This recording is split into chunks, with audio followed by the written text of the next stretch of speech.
take the last U-Bahn home at 11:43 every weeknight. Line 4, same carriage, same seat by the door. 3 weeks ago, I started noticing him. Middle-aged, dark coat. He always boarded 2 stops after me and stood near the center doors. He always got off 1 stop before mine. Last Thursday, he didn't get off. He rode all the way to my stop, walked out behind me, and when I turned around on the platform, there was no one there. But I heard footsteps the whole way to the exit. The 11:43 had its own kind of passenger. Late shifts, night students, people who lived too far from wherever they needed to be. Everyone quiet. Everyone settled into the particular exhaustion of a commute that had long since stopped being interesting. Nobody looked at anyone. That was the agreement. I'd taken it for almost 2 years. Same line, same carriage, same seat. Second from the left, closest to the exit at my station. It saved me 40 seconds. That was the entire reason. The man in the dark coat appeared without announcement. Mid-40s, wool coat, well-maintained. A canvas bag he held against his side rather than wearing it on his shoulder. No phone out, no book. He stood near the center doors and looked at nothing in particular, the way standing passengers do when they've accepted that the ride is the ride.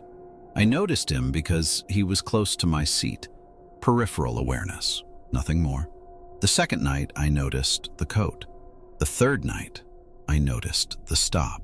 2 stops after mine, every time. He always departed 1 stop before mine. Same position, same bag, same coat, same expression of total indifference. By the end of the first week, I had started watching the doors when his stop approached. I told myself that was normal. People notice patterns. It's what we do. I didn't tell myself what came after noticing. I started taking different carriages. Not because I was scared, more because something had snagged my attention and I wanted to confirm it was nothing. A simple test. If he appeared in whatever carriage I chose, that would be worth noting. If he didn't, I'd have my answer and could stop thinking about it. First night, I moved to the 5th carriage. He boarded at his usual stop. 3rd carriage. I watched him through the connecting window. Same coat, same bag position, same departure at the stop before mine. Second night, I moved to the 1st carriage, all the way at the front. He boarded at his usual stop. 3rd carriage.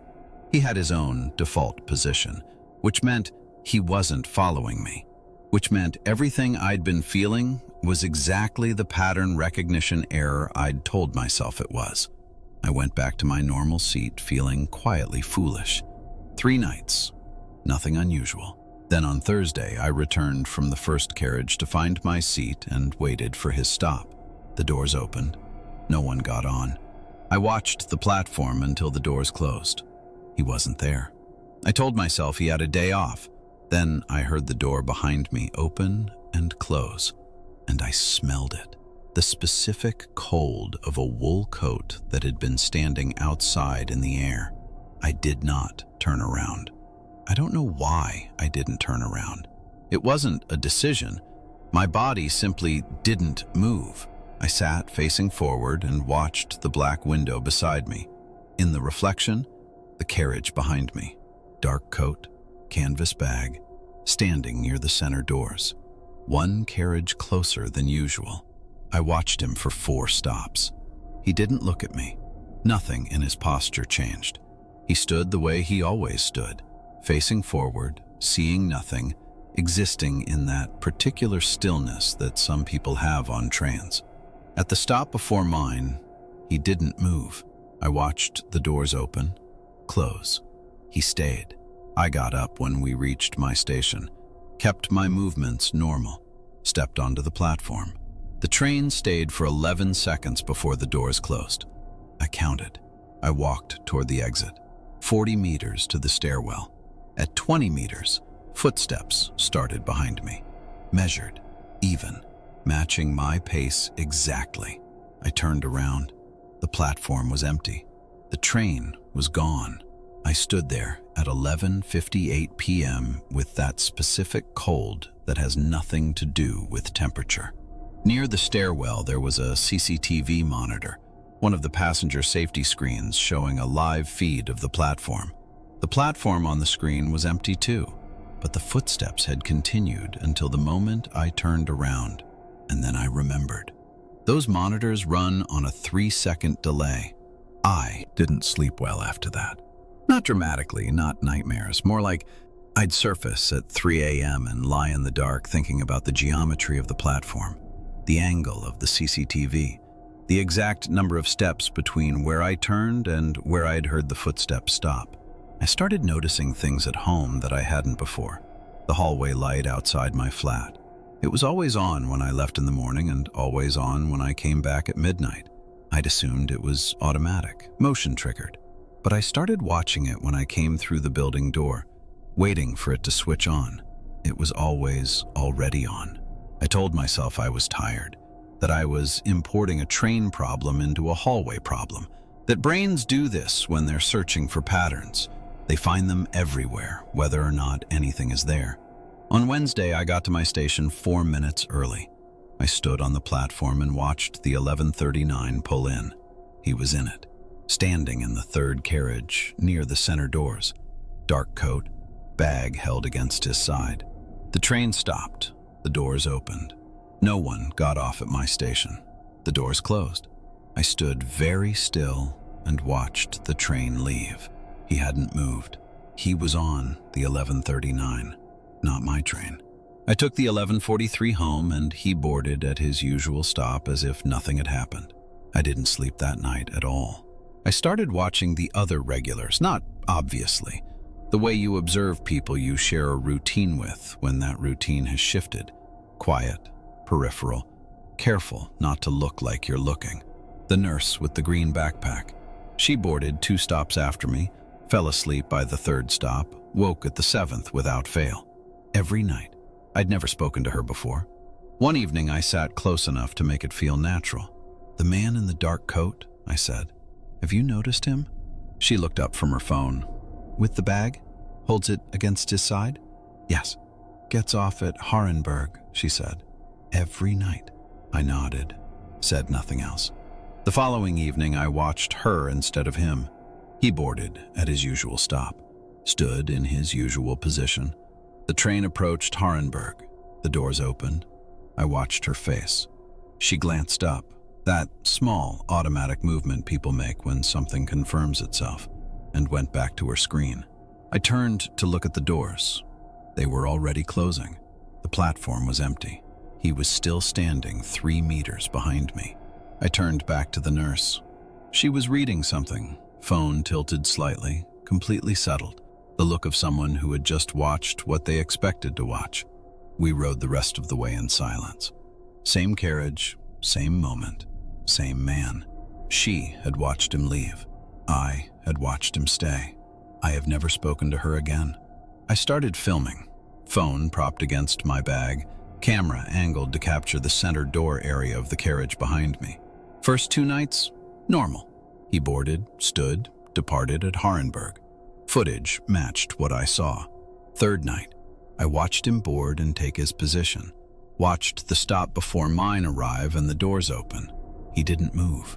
He rode to my stop. I got off, walked to the stairwell, turned around. Empty platform. At home, I reviewed the footage. In the footage, he boarded, stood, walked to the doors at Hardenberg, stepped off. Exactly as always. The footage and what I had witnessed were not the same event. I watched it 3 times.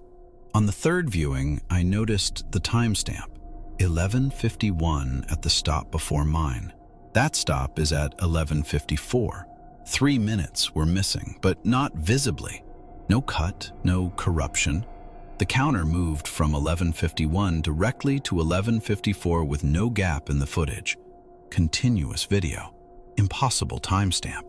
In those 3 minutes, according to the numbers, his stop had occurred.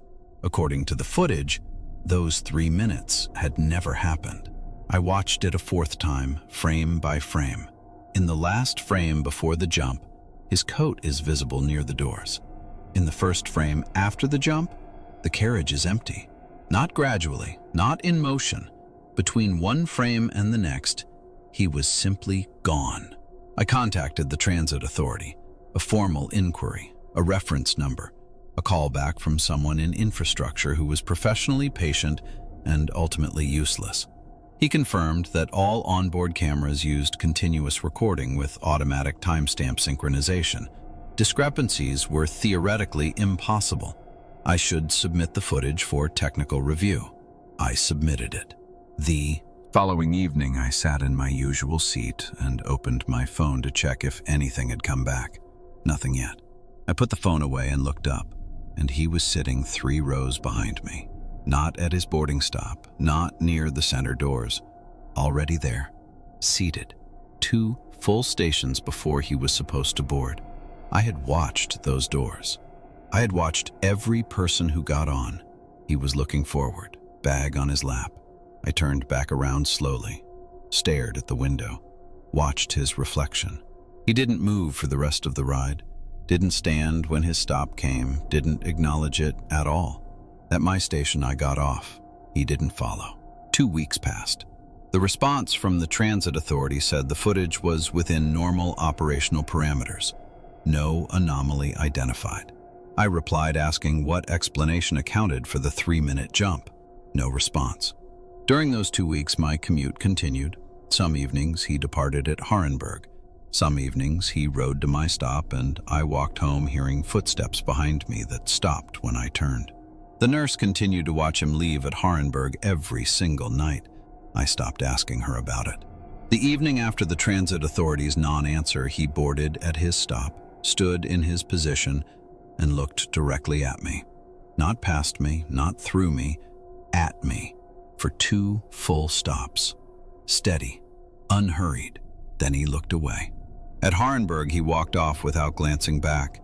I had seen his face clearly for the first time. It was familiar. I couldn't place it. That was the part that kept me up. I placed it 3 days later, late night scrolling. An old album from a trip 2 years before this job, before this train. A crowded platform in a different city, and in the background, barely in frame, a man in a dark coat, canvas bag held against his side. I stared at it for a long time. Same coat, same posture, same way the bag pressed against his ribs. I went back through every crowd photo I'd taken in 3 years, methodically. Every street shot, every station, every background. I found him in 4 more. A restaurant photo, 18 months ago. He's in the street behind the window glass. A train station in a different country. A shopping center I visited once for a work event. Always background, always half obscured, always identical posture. 5 photographs, 3 years, 3 cities, 1 coat. What stopped me wasn't the count. It was the oldest photo, taken 3 years ago, 4 months before I started this job. He was standing on the platform of the station where I now catch the 11:43. Not a similar station, my station. I recognized the yellow stripe on the platform edge, the particular curve of the roof over the far end. He was standing in the spot where I wait every night. The photo was time-stamped 11:44 p.m. I had never taken a photo there at night, not once. I checked my entire camera roll going back 4 years. The photo exists. The night it came from doesn't. I put the phone face down and sat in the dark for a while. Then I picked it up again and kept looking, because by then, I already knew I wasn't going to stop. I stopped taking the train. Taxis home. More expensive, slower. I told myself it was temporary. 3rd evening, 11:52, sitting in the back of a car watching the city slide past. We came around the corner near Hardenberg station. The platform was visible through the window for about 4 seconds. He was standing on it, center of the platform, bag held against his side, not waiting for anything, not moving toward any exit, just standing there, watching the street. I turned to watch through the rear window as we passed. He did not look at the car. He was on the Hardenberg platform at 11:52, 30 seconds after the 11:43 would have arrived and departed without me. I asked the driver to go around the block. When we passed the station again, the platform was empty. I went back to the 11:43 the following Monday. He wasn't there. Not Monday, not Tuesday, not Wednesday. By Thursday, I had started looking for him. I knew that was the wrong development. I knew it and did it anyway. Friday night, second carriage. He boarded at his usual stop, walked directly to the seat beside me, not his standing position, the seat, and sat down. He had never sat down before. He set his bag on his lap, looked forward, said nothing. After a long moment, "You went looking for me outside the train." It wasn't a question. I stared at him. Up close, he looked completely ordinary. Lines around the eyes. The kind of face that has been unremarkable for 20 years and will remain so for 20 more. He smelled like wool and cold air and nothing else. He was looking forward, not at me. The train moved. Neither of us spoke. At the stop before his, he picked up his bag. I said, "What happens if I keep looking?" He stood, walked to the doors, and just before they opened, he said, without turning around, "You switched to this line on the 14th. The doors opened. He stepped off. I sat very still. The 14th. He didn't say which month. He didn't need to. There was only one 14th that mattered. The day my original route was suspended. The day I looked up the next available line and found line 4. The day I took the 11:43 for the first time. I had never said that to anyone. Not the nurse, not the driver, not in any message, any search, any transit authority inquiry. It was information that existed in one place, my own memory. I pulled up the Hardenberg incident report on my phone, read it again in the dark of the moving carriage. Male passenger found on the platform, 11:58 p.m., 2 years and 4 days before tonight. The same week I switched to line 4. I looked at the window, at my own reflection in the black glass, and thought about what it means when someone knows the exact day you arrived. I still take the 11:43. I've thought about what he said more than I've thought about anything else he said, because it isn't an answer, it's a coordinate. It points at something I'm supposed to find, or not find, or understand too late. I haven't seen him since that night. 4 weeks. The nurse says he still gets off at Hardenberg every evening without exception. I've stopped filming. The footage never matched what I saw anyway, but I've started noticing other things. The way certain passengers are always in the same position relative to each other regardless of which carriage I choose. The way the lights between certain stations flicker in sequences that feel almost deliberate. The way the train pauses in the tunnel between Hardenberg and my stop. 2-3 seconds with no announcement. I mentioned the pauses to a driver at the terminus one evening. He looked at me. "This line doesn't stop in the tunnel," he said. "It did last Thursday. Maybe 30 seconds between Hardenberg and my stop." He was quiet. "Hardenberg to your stop is 45 seconds on a clear run," he said carefully. "I know. We always make that stretch in under 20. He looked away when he said it, like the number wasn't new to him, like it was something he'd already decided not to think about. I looked up the passenger incident from 2 years ago, the Hardenberg fatality. There was one local news item, no name, no details, just male passenger, age unknown, found on the platform at 11:58 p.m. No other trains had stopped at Hardenberg after 11:43 that night. That was 3 nights ago. Tonight I left later than usual, 11:38, ran to catch the train. I got on at the last second carriage. The doors closed behind me. The carriage was almost empty. A woman at the far end, a teenager near the middle, and the older man with his sandwich, which he was not eating, which he was just holding in both hands, staring at it. I sat down. At the next stop, more people got on. I looked up automatically, the way you do, and saw no one I recognized. At his stop, the doors opened. No one boarded. The doors closed. The train moved. and then I realized the seat beside me was already occupied. I don't know when he sat down. I had not seen him board. The seat had been empty when I checked. He was facing forward, bag on his lap. I didn't speak, didn't move. The train entered the tunnel between Hardenberg and my stop. It slowed, stopped. The lights flickered once and held. In the window across from me, I could see our reflection, me in my seat, the man beside me. Except in the reflection, he was turned toward me. I kept my eyes on the glass, did not look at the seat directly. In the reflection, he raised one hand and pointed at something behind me. The train started moving again before I could turn around. When we reached my stop, I got off without looking back. I have not looked at the footage from tonight. If you take a late train home, same line, same seat, same time, pay attention tonight to whoever always seems to be there and whether the reflection matches what's sitting beside you.